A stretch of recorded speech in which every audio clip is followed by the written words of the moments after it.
Irmãos, vamos abrir as nossas Bíblias em 1 Pedro, no capítulo 2. E hoje vamos estar a falar sobre um tópico, ainda falando na carta de Pedro a estes irmãos exilados que estavam repartidos por aquela região que hoje é conhecida como a Turquia. E pronto, não tem nada a ver com os conflitos que por aí agora andam a acontecer nos países vizinhos, mas a realidade, irmãos, é que nós estamos em guerra.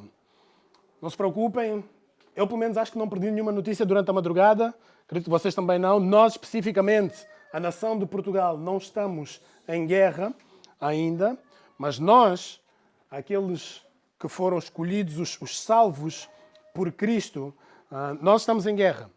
E é sobre isso que vamos estar a falar no dia de hoje. Já todos têm as suas Bíblias abertas em 1 Pedro, no capítulo 2. Ih, está fraco. Já tem? Amém. Se alguém não tem Bíblia e quiser alguma, temos ali algumas na arrecadação. Pode descarregar também a app da Bíblia. Porém, hoje vamos estar a falar sobre estarmos em guerra. Nós estamos em guerra e nos 3 tópicos que vamos estar a ver hoje sobre esta guerra, nós vamos estar a identificar que guerra é esta. Ok, estamos em guerra, mas em guerra contra quem? Não somos nenhuns malucos para estarmos com guerra contra nós próprios, ou talvez sim somos. Não perca o próximo episódio para descobrir se sim ou não. Mas vamos ver que guerra é esta. E vamos ver também que nesta guerra o combate é público. E nesta guerra também vamos identificar qual é a nossa arma. Agora sim, 1 Pedro 2, 11. Todos têm? Não, estou com medo. Todos têm? Estão com a Bíblia aberta? Aqui não se usa o Corão nem essas coisas, então lá não vão encontrar 1 Pedro. 1 Pedro 11, se puderem acompanhar com a leitura, desta vez não vamos fazer uma leitura seguida, vamos fazer intercalada à medida que vamos avançando nos pontos.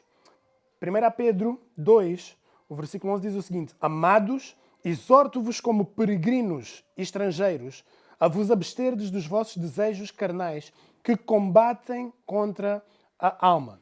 Dependendo da versão que tiverem, podem dizer as paixões carnais que lutam, que guerreiam contra a alma.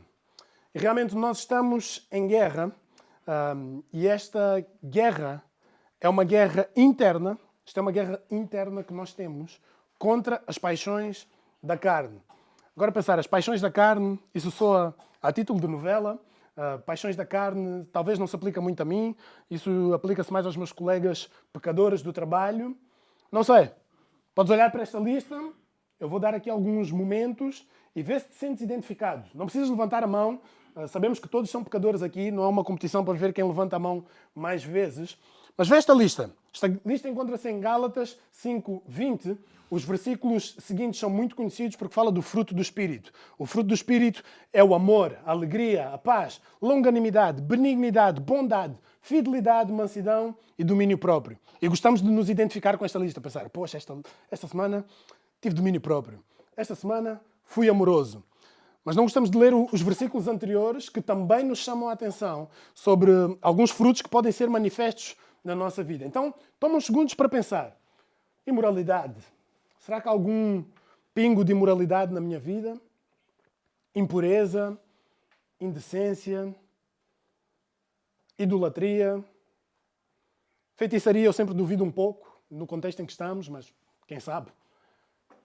Inimizades, rivalidades, ciúmes, ira, ambição egoísta, discórdias, partidarismo, inveja, bebedeiras, orgias.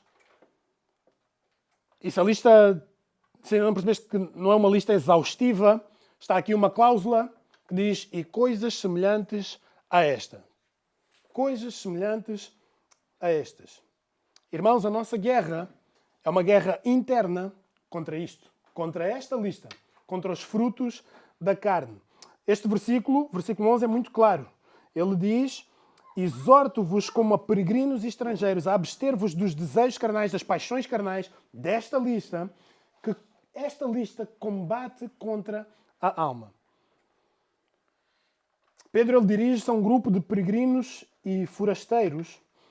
E atenção, ele não diz isto para humilhar, ele não está a dizer, olha, seus imigrantes, prestem atenção que há aqui uma lista. Não, ele está a chamar a atenção, porque caso nos tenhamos esquecido, todos nós, independentemente de seres um cidadão nacional ou não, ou independentemente se alguém te diz volta para a tua terra e tu dizes, ok, vou voltar para a minha terra, e voltas para a tua terra, ainda assim, se tu és salvo em Cristo, tu nunca vais estar na tua terra. Tu és um peregrino. Tu és um peregrino. A nossa pátria é a pátria celestial. Se tens alguma dúvida, se achas que isto é um conceito apenas poético, leia Filipenses 3:20. Paulo está a enfatizar bastante. A nossa pátria está nos céus. O nosso cartão de cidadão, o nosso BI, não é português, não é brasileiro, não é da Angola, não é da Ucrânia, não é da América Latina, não é de nenhum destes lados. O nosso cartão de cidadão, agora a sua bandeira é a cruz. E ele diz, olha, vocês que estão aqui a viver nesta terra de uma maneira não permanente, atenção, cuidado com as paixões carnais, porque elas fazem guerra contra a alma. Então, presta atenção, tu, como um peregrino, como estrangeiro nesta terra, tens que viver como alguém que não vai viver por muito tempo neste mundo hostil. E todos nós sabemos que este mundo é hostil. Talvez agora estejamos a passar pelo topo da montanha e estamos a respirar bem, está tranquilo, a vista está bonita, mas todos nós, num momento ou outro, já passamos por vales. E talvez estamos a passar pelo vale agora. Mas a verdade é que em nenhum momento é-nos prometido que vamos estar sempre no topo da montanha, mas a Bíblia faz muita ênfase de que vamos passar por muitos vales. E nós estamos a viver num mundo hostil. Porque o nosso desejo, o nosso coração, puxa para tudo isto. Puxa para tudo isto. E às vezes pensamos, não, porque isso é uma lista imunda. Mas a verdade é que se olhamos bem, se somos honestos, se permitimos que o Espírito Santo, sobre quem nós estávamos a cantar há bocado, se permitimos que Ele fale connosco, nós entendemos que sim, há muito desta lista em nós que nós devemos matar. Talvez podem ser posses que eu não tenho, mas eu quero. Ou talvez posses que eu tenho, mas que não quero perder, não quero largar mão. Estas coisas vão guerrear contra a minha alma. Contra aquilo que o Espírito Santo nos diz. Vai guerrear contra a maneira do Espírito Santo satisfazer a nossa alma. Prazeres momentâneos vão guerrear com a satisfação eterna da alma. Esta lista que nós vemos por aqui entra em constante guerra com aquilo que Deus promete e com aquilo que Deus pede de nós. Filosofias humanas vão se misturando na nossa maneira de pensar e vão fazer guerra com a nossa alma, vão fazer guerra com a palavra de Deus. Eu vou começar a duvidar da palavra de Deus porque estou a permitir filosofias humanas que penetrem a minha mente e que tomem, ganhem terreno nesta guerra. E lembra-te, estás em guerra. Tu és um soldado. Mas atenção, porque esta nossa guerra, ela é interna. E aqui, ninguém levantou a mão, ninguém se identificou, disse, não, eu faço parte dessa lista. Nós sabemos que todos fazem parte, ok? Mas tudo isto foi mencionado no nosso íntimo. Ninguém aqui fez uma confissão, nada parecido. Estas nossas lutas que nós vivemos, muitas vezes, a maior parte delas são internas. Mas este nosso combate, apesar de interno, o nosso combate é público. Então, como assim? O combate é interno, mas o combate também é público. Como é que isto funciona? Nós, no versículo 12, diz o seguinte: seja correto o vosso procedimento entre os gentios, para que naquilo de que falam mal de vós, como se fosseis praticantes do mal, a observarem as vossas obras, glorifiquem a Deus no dia da visitação. Apesar de Pedro estar a dar a instrução de que, olha, tu estás numa guerra neste mundo hostil e estas coisas contra as quais estás a lutar, estas paixões carnais, elas são internas, tens pessoas a observar-te. E tens de ser exemplo. Em algumas versões pode dizer seja correto o vosso procedimento, noutras pode dizer seja exemplar o vosso procedimento. Mas a verdade é que somos chamados a manter o procedimento exemplar aos olhos de todos, para que os observadores vejam as boas obras e glorifiquem a Deus. Nós estamos a ser observados.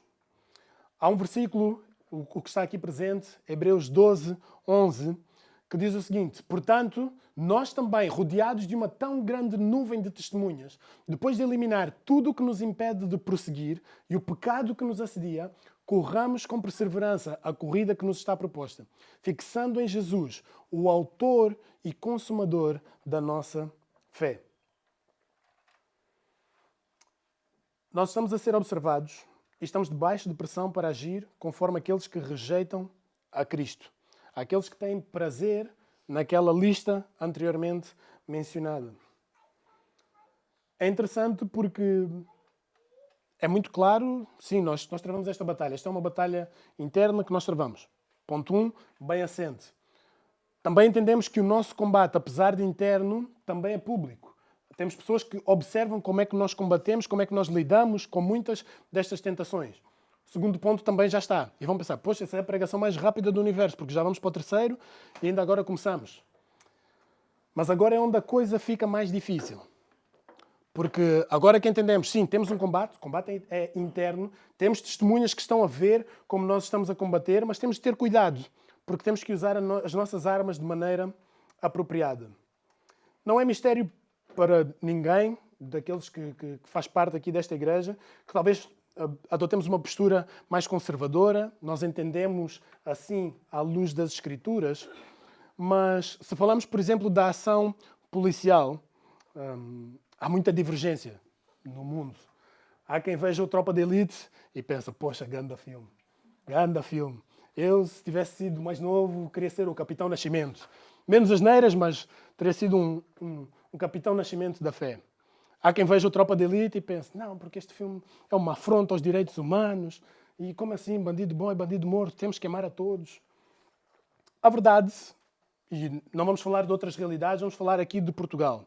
Se um crime acontece, um agente das Forças Armadas, seja da PSP, seja da GNR, tem de ter imenso cuidado na sua abordagem, tem de ter imenso cuidado na sua comunicação, tem de ter imenso cuidado em cada uma das suas reações, porque ele está a ser observado. Ele está a ser observado e dependendo daquilo que ele disser, dependendo de como ele agir ou dependendo de como ele reagir, a sua carreira pode estar em risco. E não somente a sua carreira pode estar em risco, mas senão o orçamento de todas as forças policiais do país. Existe uma grande responsabilidade. Isto de uma maneira muito prática, mas para nós cristãos existe uma grande responsabilidade em como nós cristãos, em como nós, igreja, somos vistos por como nós combatemos esta guerra. Meu irmão, aguenta firme. A pressão é muita. Tu estás a ser visto, a pressão é muita, mas tu és chamado a ser fiel no teu caminhar exemplar. Como é que deve ser este caminhar exemplar? Ser submisso a Deus e a tudo o que isso implica. Porque se nós continuamos a ler aqui a seguinte passagem, e aqui, quando começarmos a ler esta passagem, este é o tipo de pregação cotovelística. O que é uma pregação cotovelística? Aquele que está sentado ao pé do seu marido ou da mulher, toma. Ouve aqui, não sei se estavas a dormir ou não na pregação, mas só para garantir que estás acordado, ouve. Talvez estiveste aí, estás ao pé do teu amigo, do teu colega, alguma coisa parecida, ou eu sei que esse aqui é pecador, então toma. E são estas pregações que ficamos com vontade de abrir as asas. Irmãos, vamos combater também esta guerra, permanecer em espírito de humildade e lembrar-nos das palavras de Cristo, dizendo, olha, como é que tu queres tirar a trave que está no olho do próximo, sendo que tens aí um grande argueiro no teu olho? Então vamos primeiro cotovelar-nos a nós próprios e depois, eventualmente, em casa, numa terapia de casais, numa intervenção amigável, podemos falar sobre outras coisas. Mas primeiramente vamos nos analisar a nós mesmos. E eu para isto vou estar a ler do versículo 13 até o 16. Diz o seguinte: sujeitai-vos a toda a autoridade humana por causa do Senhor, seja ao rei como soberano, seja aos governadores, como por ele enviados para punir os praticantes do mal e honrar os que fazem o bem. Pois a vontade de Deus é que, fazendo o bem, caleis a ignorância dos insensatos. Já que sois livres, não useis a liberdade como pretexto para o mal, mas vivei como servos de Deus. Foco especial no versículo 15, ele nos dá a chave. Ele nos diz qual é a arma. A arma é: a vontade de Deus é que, fazendo o bem, caleis a ignorância dos insensatos. A vontade de Deus não é que tu frequentes um curso de comunicação, frequentes um clube de debate para tu poderes mandar as melhores dicas quando estiveres a discutir com alguém. Esse não é o plano de Deus. O plano de Deus não é que passes o teu tempo no chuveiro a pensar, a resposta que eu posso dar amanhã para... Não. Deus não está a pedir que tu comeces a praticar uma arte marcial para que tu possas ser violento contra aqueles que guerreiam contra ti. Qual é a arma? Fazer o bem. Fazendo o bem, assim vão calar os insensatos. Aqueles que não estão no combate, estão os treinadores de bancada e estão a opinar aquilo que tu estás a fazer. Como é que tu combates estas críticas? Como é que tu vives debaixo desta observação? Fazendo o bem. Esta é a tua arma. Fazer o bem é um termo simpático para dizer ser submisso a Deus. Fazer o bem significa ser submisso a Deus.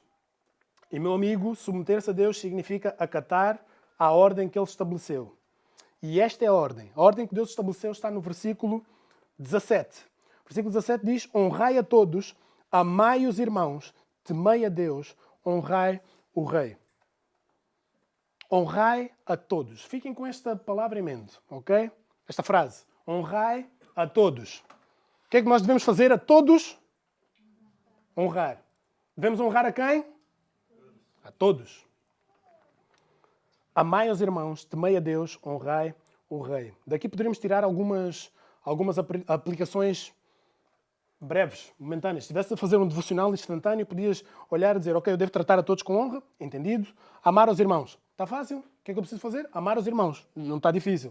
O que mais que eu vejo? Temer a Deus. Apontado. O que é que eu faço? Temer a Deus. Depois o que é que eu vejo? Honrai o Rei. Ok, não vou às manifestações, não vou ofender agora o nome do nosso presidente e vou deixar assim tranquilo. O texto desenvolve-se. O texto desenvolve-se. E ele nos diz que submeter-se a Deus, para alguns, pode parecer um conceito abstrato, como aquilo que nós lemos aqui. Está bom, é honrar a todos. É amar a Deus. É honrar o Rei. Mas Pedro ele começa a demonstrar na prática o que é que significa fazer o bem. Como é que se utiliza esta nossa arma no combate? Tratar a todos com honra, segundo o versículo 18, diz o quê? Servos, sujeitai-vos com todo o temor aos vossos senhores. Senhores, podem colocar aí o termo patrão, chefe, manager, diretor, o que for. Servos, sujeitai-vos com todo o temor aos vossos senhores, não somente aos bons e gentis, mas também aos maus. Pois digno de louvor é o facto de alguém suportar tristezas, sofrendo injustamente por causa da consciência para com Deus. Um cristão às vezes pode achar que, por ser filho de Deus, ele agora ganhou um novo título, está num pedestal moral a pensar, agora já não estou entre o povo, agora estou acima, eu sei como é que se vive bem e eu acho que posso dar lições a toda a gente. E muitas vezes quando nós achamos que podemos dar lições a toda a gente, isso traduz-se em eu tornar-me um mau empregado, em eu tornar-me um filho respondão, em eu tornar-me um marido soberbo. Não é esse o conceito. Há quem tenha vivido isto talvez numa igreja mais tradicional. Há sempre aquele irmão que mistura a política e a opinião de influencers, estilo de vida com a fé e prega isso aos outros. Mas ser cristão não te dá necessariamente direito a greves e privilégios no local de trabalho. Nem muito menos seres o carrasco, o executor da conduta oficial de trabalho. Tu és chamado a ser exemplo. Tu não és chamado a ser o Lenin, o Che Guevara, do revolucionário aí dos princípios cristãos. Não és chamado a isso. Independentemente se o teu patrão é dos bonzinhos ou se é dos exigentes, ou até mesmo se ele é perverso, se ele é mau. nós devemos ser submissos com todo o temor e respeito. E eu acho muito interessante porque Pedro, à medida que ele vai desenvolvendo este conceito de fazer o bem e fazendo o bem, onde calar aos insensatos, e ele continua a dizer o conceito, olha, ser submisso a Deus e fazer o bem é honrar a todos, é amar aos irmãos, é temer a Deus, é honrar ao rei. Mas ele não fica por aí, ele começa a expandir as raízes e dizer, olha, realmente fazer o bem, ser submisso a Deus, calando os insensatos, é tu seres um bom empregado. Mas ele também não fica por aí, ele não tinha que dizer-nos o porquê, mas ele diz, tu tens que ser um bom empregado, porquê? Devemos ser submissos à nossa autoridade porque quem o faz encontra favor aos olhos de Deus. Eu não estou a inventar, podes seguir no versículo 19, sem dúvidas. Pois digno de louvor é o facto de alguém suportar tristezas, sofrendo injustamente por causa da consciência para com Deus. Não há glória no pecado. No versículo 20 diz, pois que mérito há em ter de sofrer sofrimentos se cometeis pecados e sois esbofeteados por isso? Epa, estou a ser perseguido. Satanás, ele está-me a colocar aqui uma perseguição tremenda. Eu vinha a 200 na autoestrada e fui multado. Satanás está a trabalhar. Poxa, nem Satanás. Não há glória nisto. Não há glória em tentarmos arranjar uma solução no meio do pecado.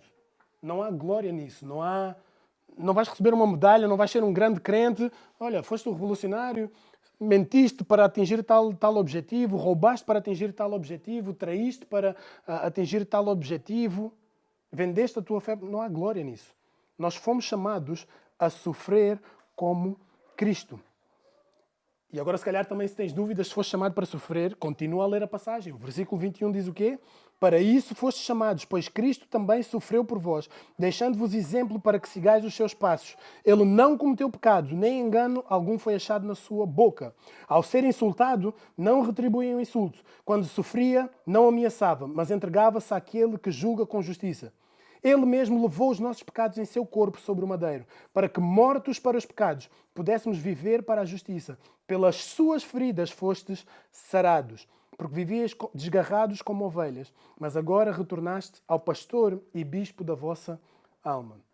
Tu és chamado para sofrer como Cristo sofreu. E atenção, porque os sofrimentos de Cristo, a cruz, e por isso a cruz é um símbolo tão importante para nós, os sofrimentos de Cristo são a razão de nós sermos salvos. São a razão de nós cantarmos de pulmão cheio. Mas atenção, porque o sofrimento de Cristo nos salva. E o sofrimento pelo qual nós passamos não é que nós somos salvos, não é que precisamos ser uns mártires para sermos salvos, mas o sofrimento que nós atravessamos produz em nós o caráter de Cristo. Os sofrimentos pelos quais nós passamos aproximam o nosso coração ao de Cristo. E é pensar, poxa, agora estou a ser injustiçado, estão a mentir contra mim, estão a roubar-me, estão a faltar ao respeito aos meus direitos. Quando te sentires assim, tu podes entender, agora eu sei um pouco o que é que Cristo passou. Um pouco. Começa a entender um pouco melhor aquilo que Cristo sofreu por amor a mim, por amor a ti.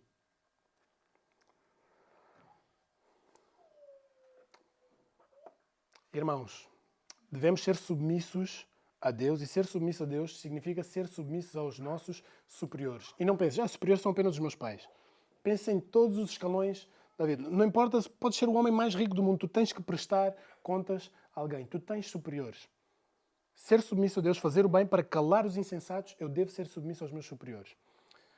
E agora aqui é onde começa a ficar perigoso. As mulheres devem ser submissas ao marido. Há igrejas que talvez tenham algum medo de pregar sobre isto. Mas antes de falar um pouco sobre isto, eu gostava de explicar um pouco mais do termo submissão ou até mesmo liderança.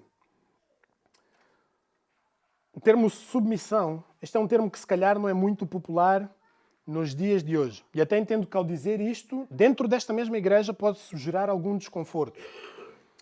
Isto não vem de ser homem ou mulher. O desconforto não é se tu és mulher, estás a ler isto e porque sou mulher e tenho que ser submissa ao meu marido e estou incomodado.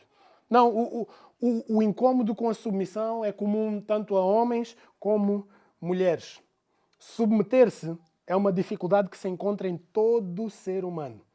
E é mais forte nuns do que noutros. Okay? Há quem tenha uma necessidade ardente para estar no comando. Quem pensa, não, tenho que liderar porque se não for à minha maneira, se eu não estiver no controle, se eu não souber de cada detalhe, isto vai correr para o torto ou vai correr de uma maneira que eu não previ, vai correr de uma maneira que eu não quero, que eu não gosto, não é a minha preferência, então eu tenho que estar no comando. E há também quem prefira que haja alguém a liderar e a seguir o trilho. Existe algum problema intrinsecamente pecaminoso entre alguém ter uma personalidade de líder, alguém ter uma personalidade de seguidor? Sejamos honestos, existe algum pecado? Quem não é líder está a pecar? Quem tem uma personalidade de seguidor está em pecado? Não.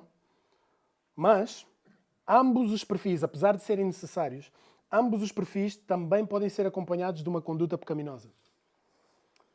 Antes de falar sobre a mulher ser submissa, eu gostava de refletir um pouco sobre como os seres humanos agem e reagem com a liderança e alguns perigos que isso acarreta. Alguém que não submete o seu instinto de liderança, aquele que é o líder nato, alguém que não submete esse seu instinto de liderança a Deus, pode facilmente cair em pecados como o orgulho e a autossuficiência. Eu sou o meu próprio Deus. Líderes fortes tendem a confiar em si mesmos. Esquecem-se de depender de Deus, criam uma independência espiritual. Para ler a Bíblia é para os fracos. Eu estou muito forte. Eu sou confiante. Muitas vezes, quem tem o instinto de liderança muito forte ignora o conselho, não quer prestar contas, torna-se difícil de corrigir. Provérbios 16, 18 diz: a soberba precede a queda. A soberba precede a queda. Não chama atenção apenas para o pecado, mas também a queda que o pecado traz. Podemos ver no exemplo do rei Saul. O rei Saul começou muito bem, mas ficou muito soberbo. Pensou, poxa, Golias era o mais alto, agora o mais alto aqui sou eu, agora aqui eu sou o mais forte, estou aqui com muitas vitórias. Sacrifícios, vamos aqui improvisar alguns... Nós conhecemos a história.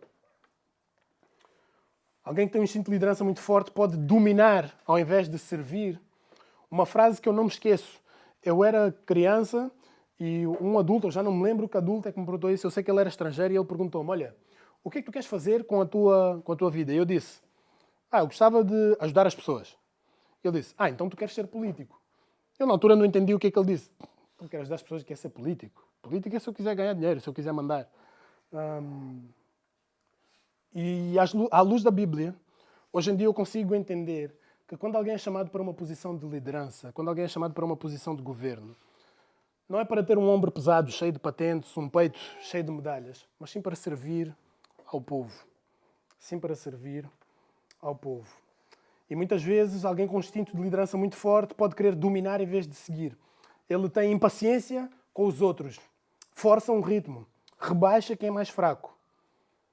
Quem também tem este instinto de liderança muito forte, tem também a sua identidade baseada na sua posição. Eu sou a minha medalha, eu sou o meu título, eu sou aquilo que eu alcancei, eu sou o respeito que olham para mim na rua. Isto não tem a ver com homem, com mulher. O perigo daqueles que apenas seguem. Aqueles que apenas seguem, pensamos, não, esses sim são crentes, são humildes. Primeiro, isso é uma má definição daquilo que é humildade, mas o perigo daqueles que apenas seguem podem correr o risco de passividade espiritual. Pensar, eu não preciso me preocupar com ler a Bíblia, procurar a Bíblia, porque alguém vai decidir por mim. Alguém vai pensar por mim. Eu não preciso buscar a Deus, porque alguém vai buscar a Deus por mim. Este alguém não cria discernimento. Alguém que apenas segue pode cair no pecado de não criar discernimento. Hebreus 5:12 diz o seguinte: há aqueles que deviam ser mestres, mas ainda precisam de leite. E quantos nós conhecemos? Olha, tem 5 anos, 10 anos, 20 anos, 40 anos, 50, 60 anos de igreja. E tu ouves, e é o básico da Bíblia. Vem à igreja. Eu saber, olha, é importante vir à igreja porque na igreja alguém vai pregar e esse é o meu devocional, esse é o meu tempo com Deus e está feito. Esse é um risco.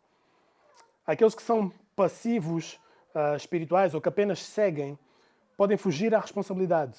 Talvez por medo de falhar, por insegurança, pensar, olha, eu não vou assumir a responsabilidade porque é cômodo estar onde eu estou, mas nós nos devemos lembrar. E o pastor João pregou há não muito tempo na parábola dos talentos. Lembramos-nos daquele que ganhou 10 talentos, investiu e foi recompensado.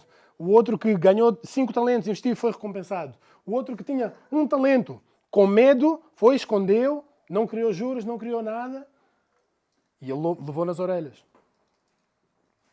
Então cuidado. Cuidado também porque aqueles que apenas seguem podem cair no pecado do culto ao líder. Podem seguir carisma, podem seguir poder humano, boa comunicação, charme. Geram dependência emocional do seu líder.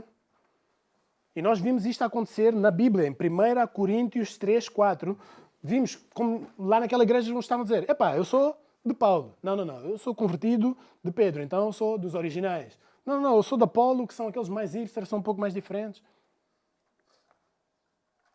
Cuidado. Agora que entendemos que, independentemente do perfil de cada um, há riscos, há benefícios, mas também há riscos, e não é que um seja melhor que o outro. Na Bíblia nós vemos que grandes líderes, eles sabem seguir. E também não dificultam a liderança de outros. Bons seguidores, eles estão prontos a liderar quando necessário.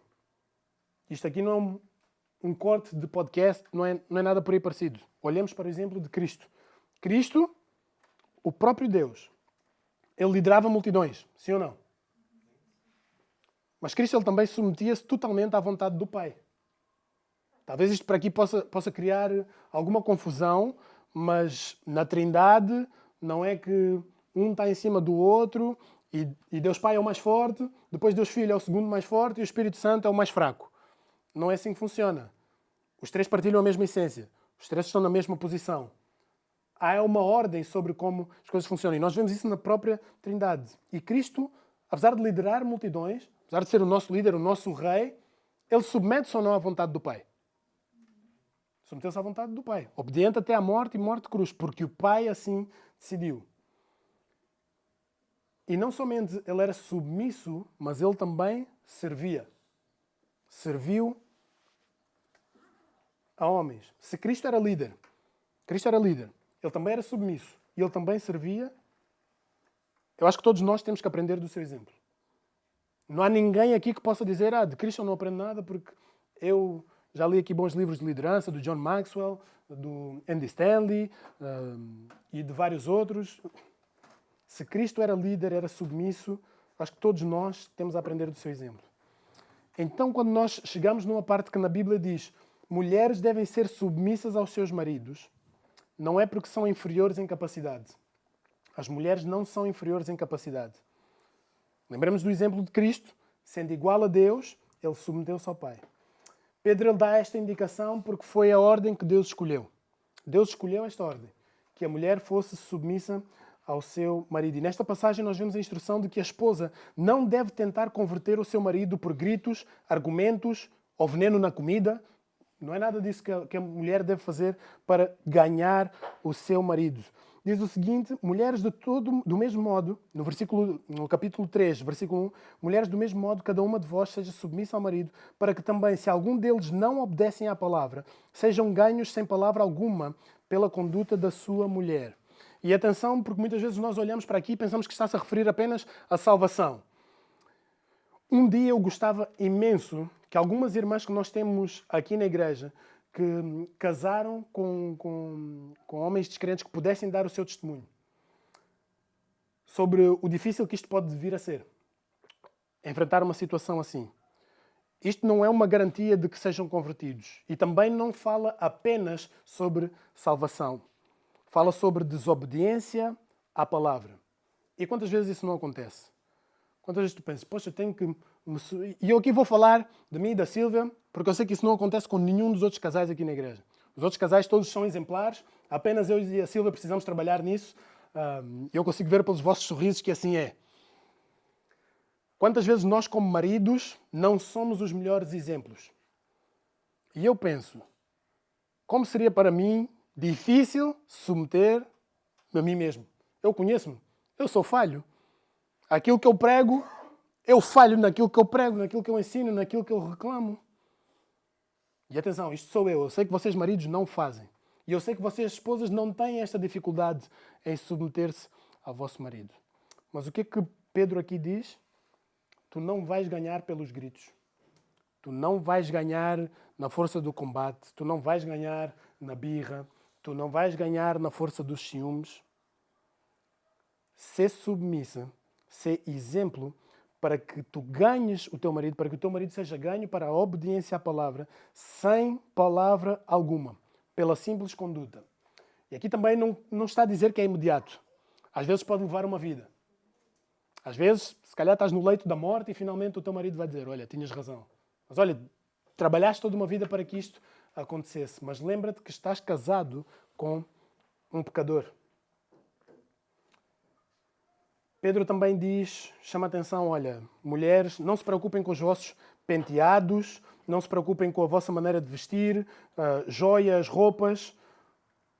A vossa conduta, a maneira como vocês ganham esta guerra, não tem tanto a ver como vocês se aparentam, mas sim que o exterior deve ser um reflexo da pessoa que és por dentro.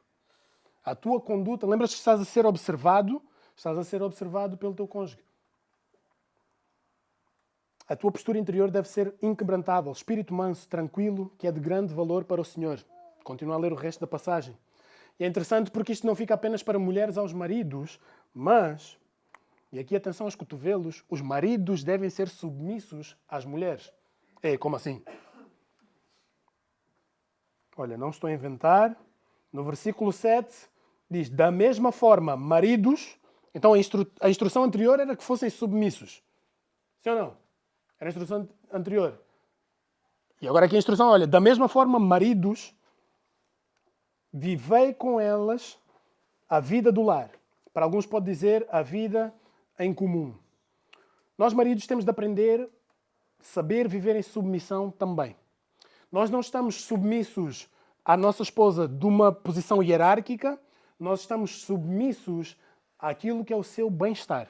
Nós estamos submissos à nossa ordem de amor para com elas. Isto vem primeiro. O nosso amor para com elas vem primeiro e nós temos de estar submissos às nossas esposas nisto. Sim, nós temos a responsabilidade como cabeça, como o principal líder, mas nós também exercemos um papel de submissão em questão ao amor às nossas mulheres. A nossa submissão à nossa esposa começa aqui na vida em comum. Eu no outro dia estava a falar com o Clayton e estávamos a partilhar aqui um pouco daquilo que era uma vida sossegada para nós. Uma boa poltrona, daquelas mais caras do IKEA, estar sentado, aquelas que dá para esticar o pé, uma boa garrafa de whisky no final do dia, não é preciso muito, um copinho e relaxar. Sem nenhum barulho. Sem nenhum barulho. Eu até digo, olha, a Sílvia pode estar comigo na mesma sala, mas sem falar.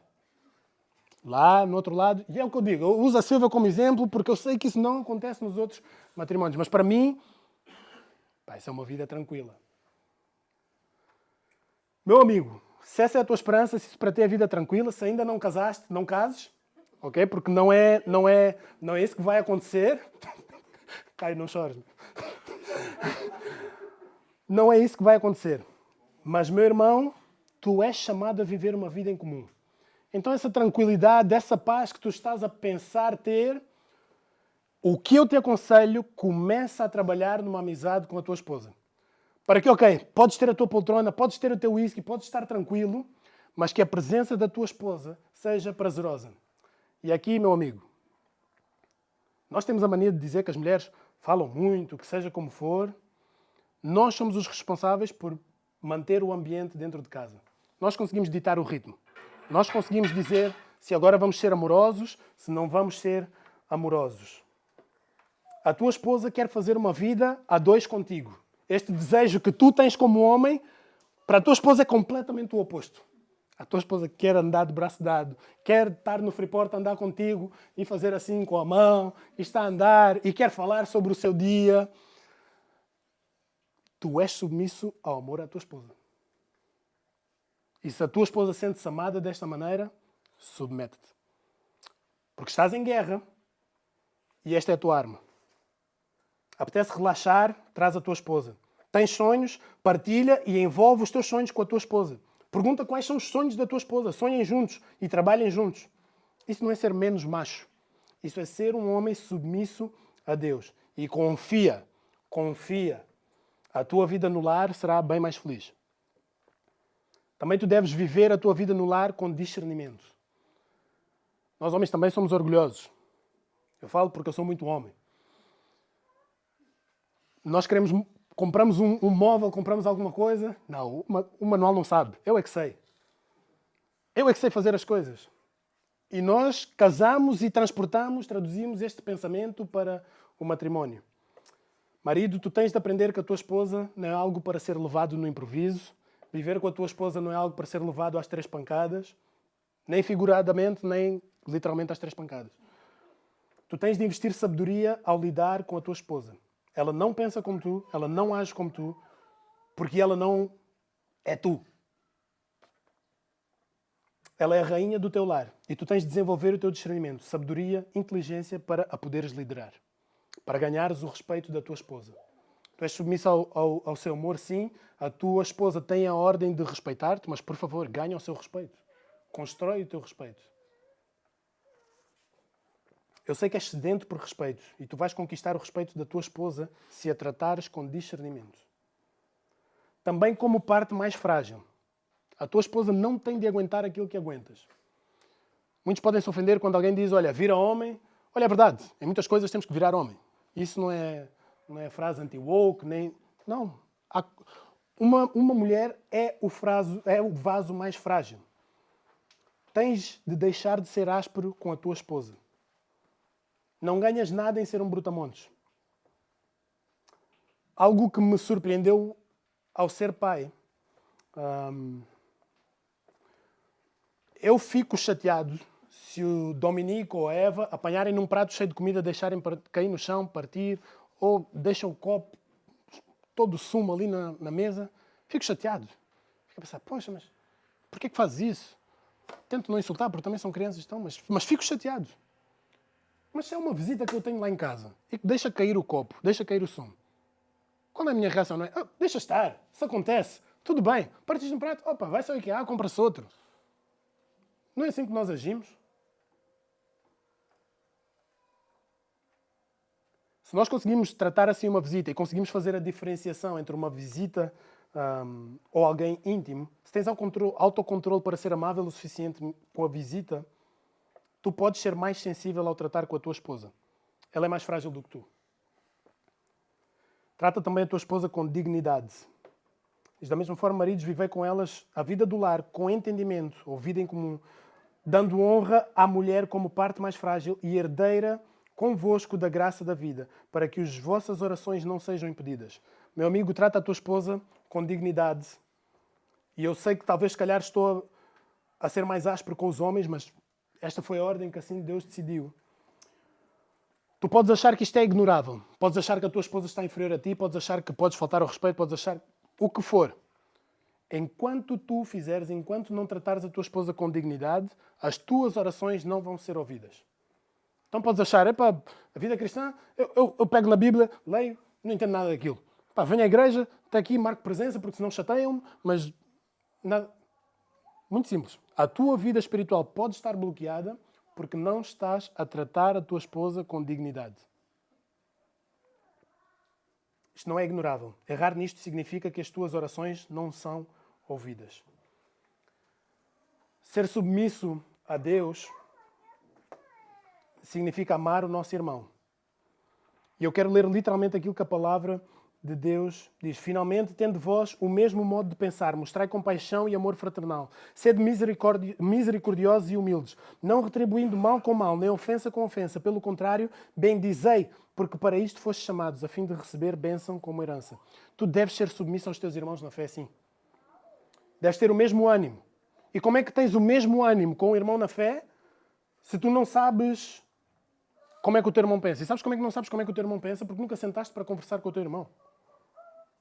Tu deves ser fraternalmente amigo do teu irmão. E o que é fraternalmente amigo? Eu tenho um irmão. Eu não lavo o prato dele. Nem morto. Mas se ele precisar de um rim, está aqui. Não te explica. É isso, olha, coisas que não se explicam. Quando é necessário estarmos lá. E como é que vais desenvolver uma amizade se não te mostras amigo e não dás confiança ao teu irmão? Como é que vais ser misericordioso? Como é que vais construir e manter laços se tu queres quebrar a ligação porque um irmão falhou contra ti e não estás disposto a perdoar? Paul Washer, ele diz, tu amas a igreja na mesma quantidade que tu amas o irmão mais fraco, o irmão mais chato, o irmão que mais provoca a tua ira. Essa é a quantidade que tu amas a igreja. Então como é que estás disposto a ser misericordioso se não estás disposto a perdoar? Não vais atrair muita amizade se não te mostrares humilde, aproximável, relacionável, humano. Tens de considerar o teu irmão, qualquer um dos irmãos que está aqui, eu tenho que olhar para cada um de vocês e pensar, cada um de vocês eu tenho a aprender convosco. Cada um de vocês é superior a mim mesmo, do mais pequeno ao mais velho. E é assim que eu tenho que olhar para os meus irmãos. Não posso ser vingativo. Esquece a vingança ou pagar na mesma moeda. Eu devo bem dizer ao meu irmão. Nós fomos chamados a receber bênção por herança. Só que muitas vezes nós esquecemos que a bênção que nós recebemos por herança é sermos parte de uma igreja. Esta é a bênção. Eu gostava que pudéssemos terminar com o versículo 10. Eu sei que a hora já vai ligeiramente avançada, perdão por isso. Ou talvez não, perdão, não. É a palavra do Senhor e podemos aguentar um pouquinho. 1 Pedro 3, o versículo 10. Se realmente o teu desejo é viver uma vida feliz, lê 1 Pedro 3, o versículo 10. Toma tempo para tirar aqui alguma nota. Vamos dar 2 minutos. 1 Pedro 3, versículo 10. E pensa, eu quero viver uma vida feliz. Vê quais são as instruções que aqui estão descritas. Daqui a 2 minutos o grupo de louvor pode vir e terminar este momento de meditação.